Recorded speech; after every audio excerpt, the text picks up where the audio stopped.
Carvel DeWitt would like to invite you in for the freshest handmade ice cream cakes in town. No matter what the occasion, Carvel DeWitt has the cake for you. Carvel DeWitt is starting a new tradition, a free side order of our world-famous chocolate crunchies with every freshly handmade ice cream cake. Carvel DeWitt, it's what happy tastes like.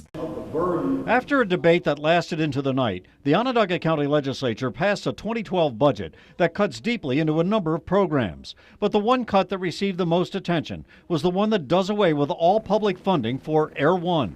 The 12-member majority of lawmakers sees the Sheriff's Department's helicopter as a service taxpayers can no longer afford. I think that we need, and this legislature has to set a direction, that we need to get back to a basic level of service. That basic level of service could mean Air-1 would be grounded after being an integral part of law enforcement and rescue efforts for 36 years. Last year, legislators tried to cut the budget for Air-1, but Sheriff Kevin Walsh convinced them to go along with partial funding while they searched for alternative ways to come up with nearly $600,000 it takes to keep Air-1 flying. On this, the day after the legislature's decision, the sheriff is stepping up those efforts through the newly created Air-1 Foundation. We're going to do it by really concentrating on our efforts to raise public awareness and to raise the funding through the Air-1 Foundation. In order to keep the helicopter flying, the Air-1 Foundation now must rely on private donations. This weekend, they're planning a big fundraising event at Pasabene's Casa Grande in Syracuse.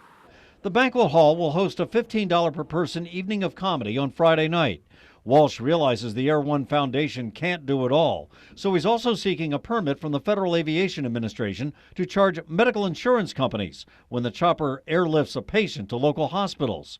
That would put Air-1 in direct competition with Mercy Flight, which charges an average of $12,500 per transport. I can tell you that I've been in contact with the sheriff of Chautauqua County, who is funding his entire air program, including the purchase of 2 new helicopters, by his charging for medical transports. Though Air-1 made only 28 medevac flights last year, the sheriff feels it can make many more once it gets the FAA permit to bill for the service.